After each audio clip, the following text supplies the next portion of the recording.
Alright, what's up you guys? I am here with my 2018 WWE pay-per-view ranking. I put a lot of thought into this, ranking all 15 pay-per-views, and this is fully unbiased, so I'm just basing it off of quality. And that brings me to my first pay-per-view on the list. The absolute worst pay-per-view of 2018. I did do a poll, getting your guys' opinion, and I believe over 70% of you agreed with me on this one. Number 15, Crown Jewel. This pay-per-view was a complete and utter disaster. So bad that I did a rant video on it, and I also did a full review. I have really nothing good to say about this event. You know, it was not only house show standards when it comes to the matches, but you just had some of the laziest booking. You know, you had Shane McMahon winning the Best in the World trophy. You had Brock Lesnar getting the title back in a squash match. And this is without all of the controversy. You know, like I said, this is unbiased. This is only based on quality. So, I'm not considering any of the controversy here. So, number 15 is Crown Jewel. Number 14, we have Backlash. This was the first co-branded pay-per-view of the, B pay-per-views. Now every pay-per-view has Raw and SmackDown together for the price of one. But yeah, this pay-per-view was really hard to get through. You had a really good opener between The Miz and Seth Rollins for the Intercontinental Championship. And like I said, I really enjoyed this match. Everything else was really forgettable and just bad quality. When your main event has the chance beat the traffic, that's when you have a problem. And the main event was Roman Reigns and Samoa Joe. So, yeah, just not a good quality pay-per-view at all. Next up, we have Extreme Rules. This pay-per-view, I'm not going to be the one that says, oh, false advertising, but when you have an Extreme Rules name, it's kind of expected to be Extreme Rules. You had a steel cage match that was pretty much as extreme as it got. You had the 30-minute Iron Man match with Ziggler and Rollins at the end, which was a decent match. But, this was just the least Extreme Rules match, or pay-per-view, probably ever. You had Alexa Bliss and Nia Jackson Extreme Rules match. So, yeah, you had a good WWE title match between Rusev and Styles. You had a decent match with Roman Reigns and Bobby Lashley. It's just, this pay-per-view is very frustrating because it did not live up to the Extreme name. For example, like in 2008 and 2009, we had every match was Extreme. One Night Stand 2008, and then it converted over to 2009. But for the first few years, every match had an Extreme stipulation. So overall, just a very normal feeling pay-per-view. Next up, we have Super Showdown from Australia at the Cricket Ground Stadium. This pay-per-view was it was a glorified house show. And I think we all kind of knew that going in. And in my opinion, one of the worst matches of the year, Triple H and Undertaker. It's just sad. It's not bad for the reason they're bad workers. It was just I almost want to blame Undertaker, and that's unfortunate. We all know Undertaker has been, really, I don't want to say broken down. I'm not trying to be disrespectful to him, but he's getting up there in age. He can't go the way he used to. Because WrestleMania 27 and 28, great matches against Triple H. WrestleMania 17, another great match. So, it's just unfortunate. And, we just saw very bland house show matches. You had John Cena returning. I don't even think he took a bump. I think he took one bump to the floor when he was on the side of the ring. And, you know, this was really setting up for Crown Jewel, which we already saw on this list. And honestly, I'd say a really good match, though, was Charlotte and Becky Lynch, which did end in disqualification, but it was still a good match. And we did have a really good Cruiserweight match. I love that match. So, you know, some high spots, but mostly kind of dull areas there. Next up, we have the Greatest Royal Rumble. That is the most packed DVD cover I think I've ever seen, first of all. But, you know, the first trip to Saudi Arabia before all the controversy. And for a lot of people, there was still kind of controversy for making a deal with Saudi Arabia. But, you know, when your event's more famous for a Titus O'Neil botch, you have a problem there. We had a decent ladder match, Fatal 4-Way. We had a decent, at best, Rumble match, which was the first ever 50-man Rumble won by Braun Strowman.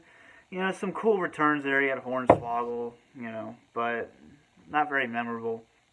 John Cena and Triple H had a decent opener.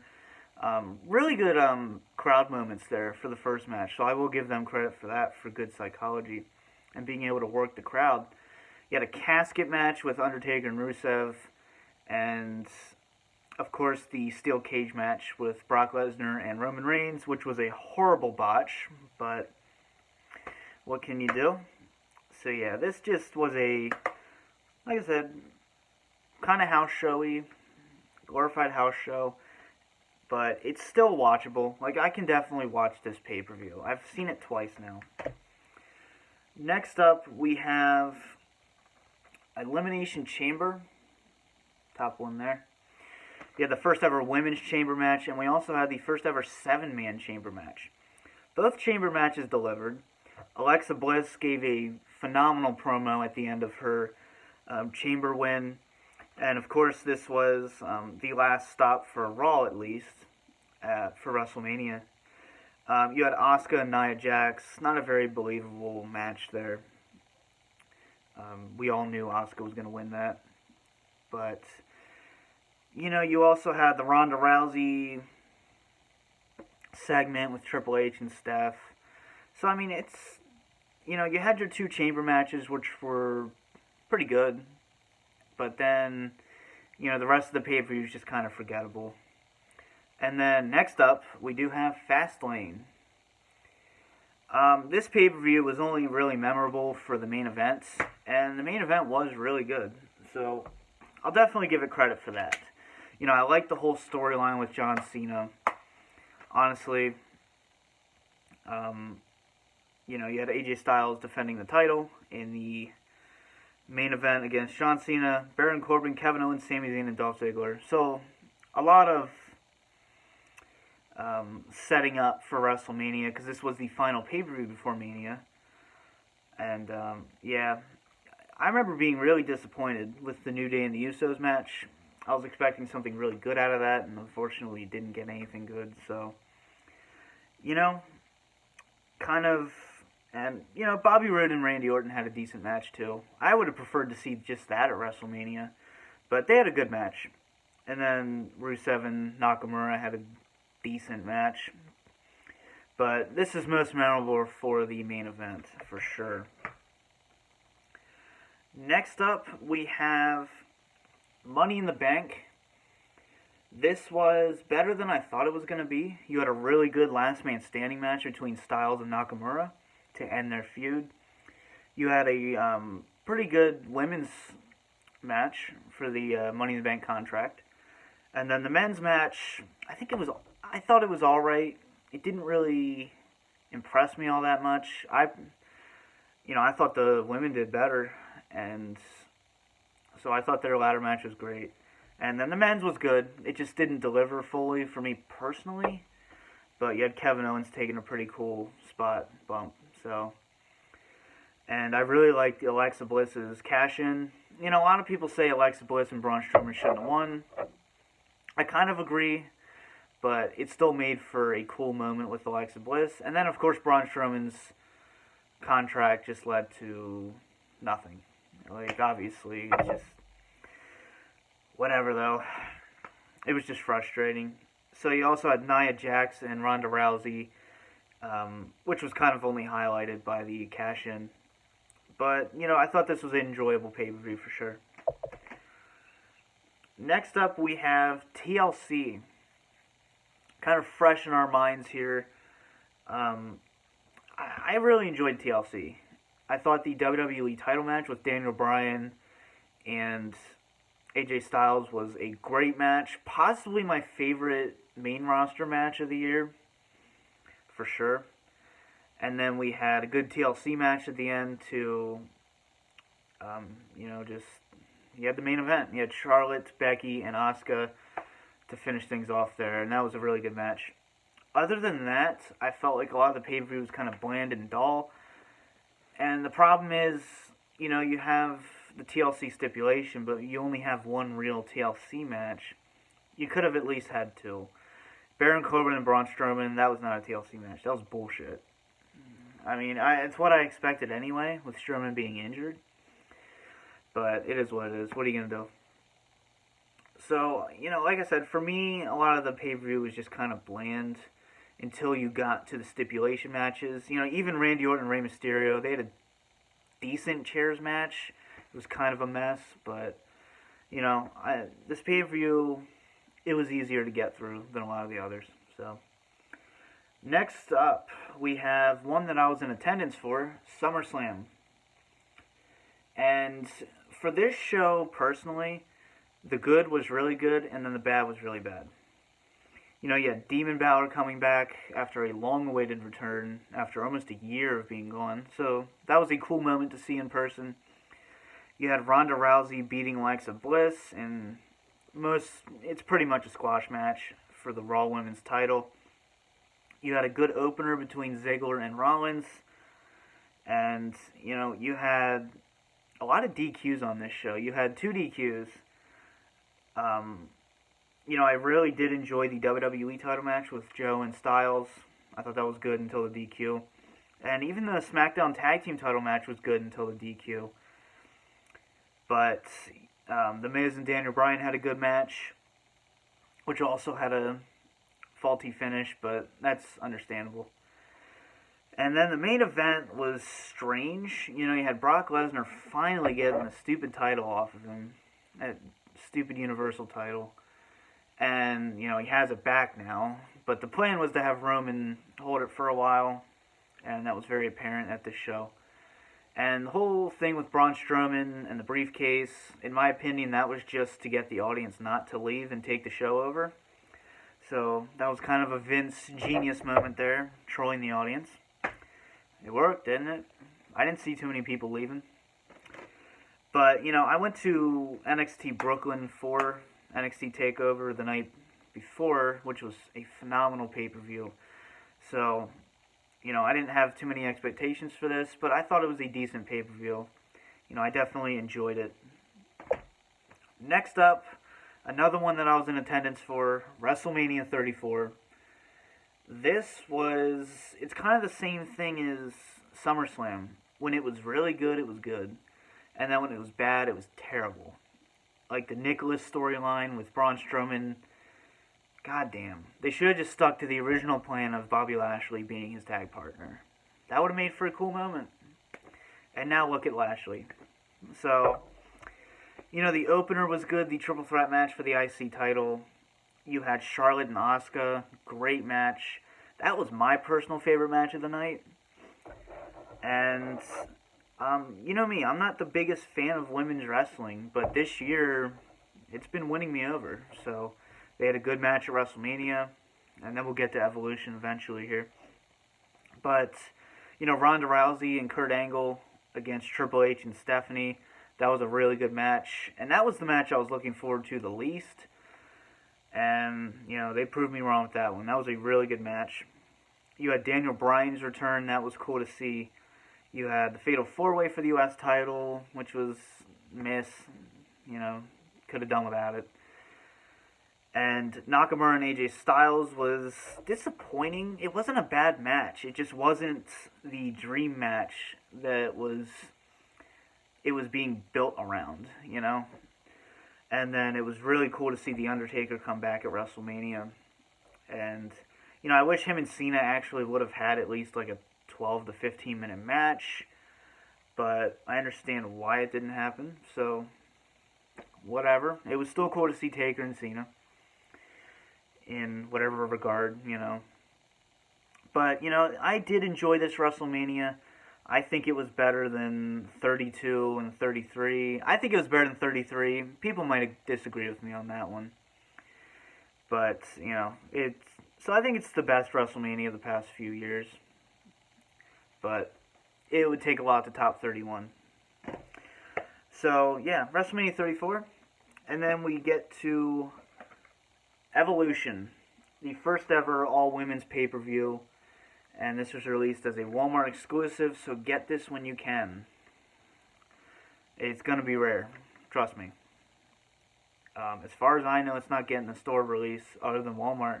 And once it's gone from Walmart, it's gone. They don't sell old ones unless it's a sale. So, this pay-per-view, I was not looking forward to this at all whatsoever. But, you know, you had a lot of botches in there, but with a lot of the botches, though, we did have some great moments and great matches. The NXT title match was alright. The Mae Young Finals was great. I think that match could have went longer, but it was still great. Battle Royal, I hated the Battle Royal, personally. And then the opener, obviously, we had Alicia Fox and Alicia Fox and Mickie James versus Trish Stratus and Lita.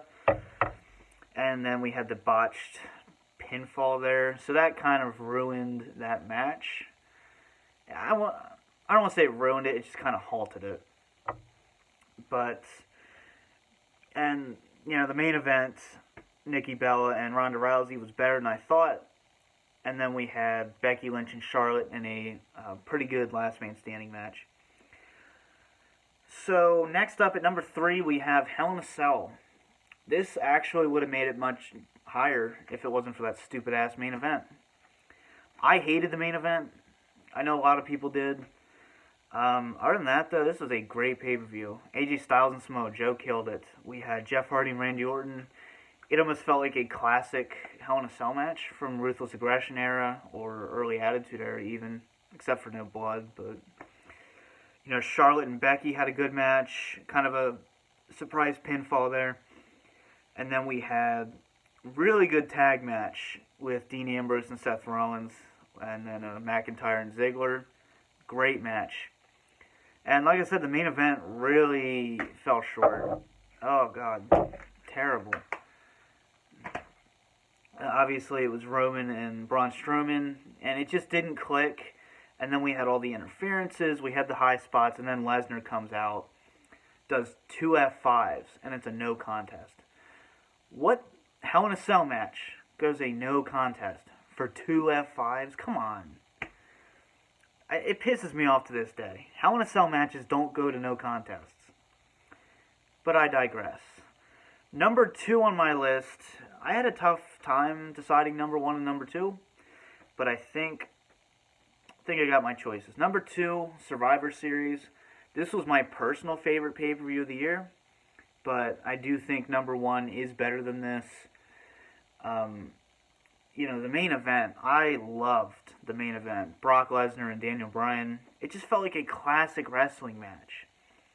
And I feel like it's a lot of the reason why some people didn't like it. Just great storytelling in that match that you just don't see anymore, and great psychology.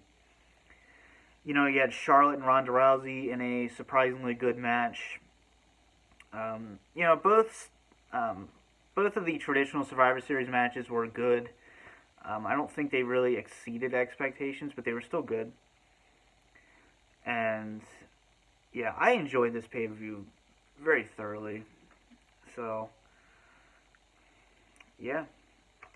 Survivor Series is number 2. So, number 1, kind of obvious by now. The Royal Rumble. This was a great Rumble. And I think this is the second year in a row I've ranked Royal Rumble number 1. 17 and 18, I believe. Yeah.